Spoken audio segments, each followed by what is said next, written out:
Meus amores, tudo bem? Hoje vamos falar um pouco sobre a relação de emprego e trabalho, né? Vamos falar um pouquinho sobre o trabalho através dos tempos. Quando a gente fala em emprego e trabalho, a gente está falando o quê? Aqui, onde a maioria das pessoas associa as palavras trabalho e emprego como se fossem a mesma coisa, mas não são. Apesar de estarem ligadas, né? Essas palavras aí possuem significados meramente diferentes. Então, o trabalho é mais antigo que o emprego, e o trabalho existe desde o momento que o homem começou a transformar a natureza e o ambiente ao seu redor. Desde o momento aí que o homem começou a fazer os seus utensílios, né? E aí outras ferramentas. Por outro lado, o emprego é algo aí recente na história da humanidade. E o emprego é um conceito que surgiu por volta da Revolução Industrial. É uma relação entre o homem que vende sua força de trabalho por algum valor, alguma remuneração, e os homens que compram essa força de trabalho aí pagando por algo em troca, algo como um salário. Então, ou seja, o que é proveniente ao trabalho, né? De acordo com a definição do dicionário Pensamento Social do século XX, o trabalho é o esforço humano dotado de um propósito que envolve a transformação da natureza através do dispêndio de capacidades físicas e mentais. Já o emprego há uma relação estável, é mais ou menos aí duradoura, e que existe entre quem organiza o trabalho e que realiza o trabalho. É uma espécie de contrato no qual o possuidor dos meios de produção paga pelo trabalho dos outros e que não são possuidores do meio de produção. Já o trabalho aí e a evolução, né, através dos tempos, o que, que acontece? Ao longo da história da humanidade, sabemos que a variação com o nível cultural, com o estágio evolutivo de cada sociedade, o trabalho tem sido percebido de forma diferente. Então, como lembra aí Peter Drucker, o trabalho é tão antigo quanto o ser humano. No Ocidente, a dignidade do trabalho foi falsamente louvada por muito tempo. E segundo aí o texto grego antigo, cerca de 100 anos mais novo que os poemas épicos de Homero, é um poema aí de Hesíodo, 800 anos antes de Cristo, intitulado Os Trabalhos e os Dias, que canta o trabalho aí de um agricultor. Então, temos aí nessa obra de Hesíodo, o poema de Hesíodo, que ele vai falar aí sobre o agricultor, né, através da sua obra, os trabalhos e os dias. E, porém, tanto no Ocidente como no Oriente, esses gestos de louvor eram puramente simbólicos. Nem Hesíodo, nem Virgílio, nem ninguém daquela época, estudiosos, né, entendiam o fato do agricultor, né? E faz ao menos ainda como ele trabalha, como ele se faz. O trabalho aí não merecia a atenção de pessoas educadas, abastadas ou com autoridade. O trabalho era que os escravos, né? Era para os escravos realizarem essa função trabalhista. Né? Então, olha aí, né? Quem era educado, quem tinha classe, quem tinha porte, não trabalhava, somente os escravos, né? Então, o trabalho é mais que o instrumento criador da riqueza. Já os economistas clássicos diziam isso, né? Então, os economistas vão dizer, não, o trabalho, gente, é um fator de riqueza.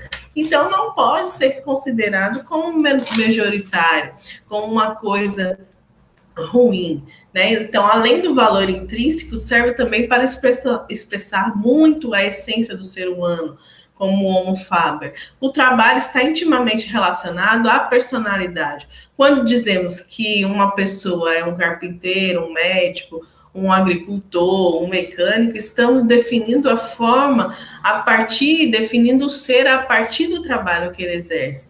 Então, no começo dos tempos, o trabalho era uma luta constante para sobreviver, ou seja, trabalharás, né? A própria Bíblia diz isso, né? Trabalharás para se manter. Então, a necessidade de comer e de se abrigar determinava a necessidade de trabalhar. Então, aí o trabalho é uma necessidade. E com o avanço da agricultura e de seus instrumentos, as ferramentas trouxe o progresso do trabalho. E aí a gente vê o advento do arado, representou uma das primeiras revoluções, né, do mundo do trabalho, a Revolução Industrial também, viria a afetar também esse valor e as formas trabalhistas, como na sua organização, através do aparecimento de políticas, né, sociais. Então, o trabalho levou a meramente uma evolução da sociedade. E a necessidade de organizar o trabalho, principalmente aí quando envolve muitas pessoas e muitos instrumentos e muitos processos, criou a ideia de emprego, né? Nos tempos primitivos da Babilônia, do Egito, de Israel, e aí havia o trabalho escravo e o trabalho livre. Havia até o trabalho de artesão e o trabalho de rudimento da ciência, mas não havia o emprego, no entanto. E tal como nós entendemos hoje, né?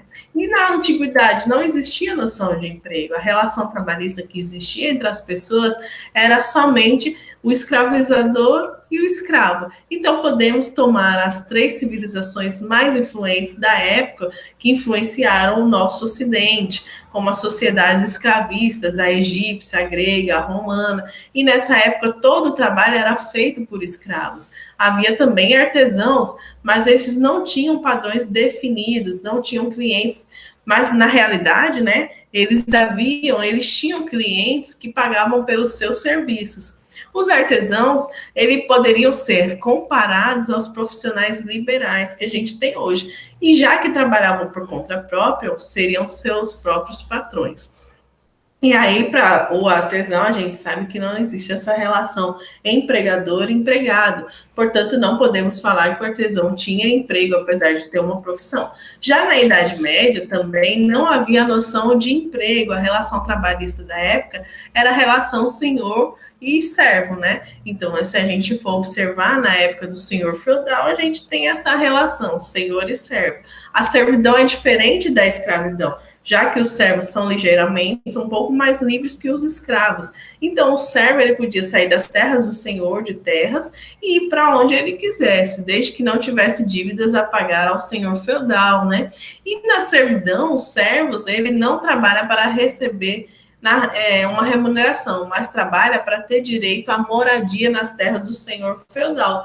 Também não existe qualquer vínculo contratual entre os dois, entre o servo e o senhor, mesmo porque os senhores servos eram analfabetos, né? Então, na Idade Moderna, as coisas aí começam a mudar. Nessa época existiam várias empresas multifamiliares, familiares, que vendiam uma pequena produção artesanal. Todos os membros da família trabalhavam juntos para vender aí os produtos no mercado.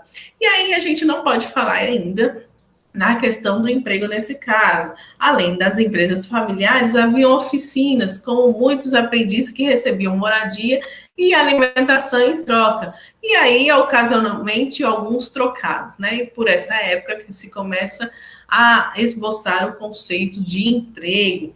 Então, a gente vem com a Revolução Industrial, a gente tem o êxodo rural, as pessoas começam a sair da zona rural e ir para a zona urbana, né? Por causa dos meios de produção, e a maior parte da população não tinham nem ferramentas para trabalhar como artesãos. Então, sendo assim, restava às pessoas oferecer o seu trabalho como moeda de troca. E aí, nessa época, que a noção de emprego ela vai tomar a sua forma. E aí, o conceito de emprego ele é característico aí da idade contemporânea. Então, quando a gente fala aí na questão do emprego, a gente está falando que o trabalho e as relações trabalhistas, tendo em vista, né, na realidade, os 4 períodos históricos, a Idade Antiga, a Idade Média, a Idade Moderna, a Idade Contemporânea, para que se ficasse visível a lógica da divisão da história em 4 períodos, cada período aí ele é marcado por uma organização sociopolítico, econômico, cultural apropriado à sua linha de evolução referente a cada período histórico. Então, temos motivos para que esse fim aí do século XX é o início do período de transição, de onde passaremos da idade contemporânea para a idade pós-contemporânea. E aí a gente tem as mudanças, né, relacionadas à tecnologia, à computação gráfica, telecomunicação, e estão modificando aí as relações econômicas entre as empresas e os empregados, os governos, os países, as línguas, as culturas, as sociedades. E essas mudanças aí estão encaminhadas para uma situação diferenciada existente no final da Segunda Guerra Mundial, que podemos dizer que um novo período da história está se esboçando. Né? Então, é necessário que a gente estude um pouquinho essa característica do trabalho-emprego, porque ele é essencial para o funcionamento das sociedades. E o trabalho ele é responsável pela produção de alimentos e outros produtos de consumo da sociedade. Sendo assim, o trabalho sempre vai existir, viu, gente? Então, o conceito aí, a classificação, o valor, a atribuição ao trabalho, eles sempre vão ser culturais. Cada sociedade tem o seu próprio conceito, tem o seu próprio dilema, né? Tem o seu próprio categoria de trabalho, além da sua determinação de valor para cada tipo de trabalho. Então, quando essas condições aí se alteram, o trabalho também se altera, seja de forma como se realiza, seja manual, mecânico, elétrico, eletrônico, né? Então, seja pelos instrumentos que são utilizados, e da mesma forma, as sociedades e seus agentes também variam na forma como se organizam, interpretam e valorizam o trabalho. Tá bom, gente? Então, ficamos por aqui e até a próxima.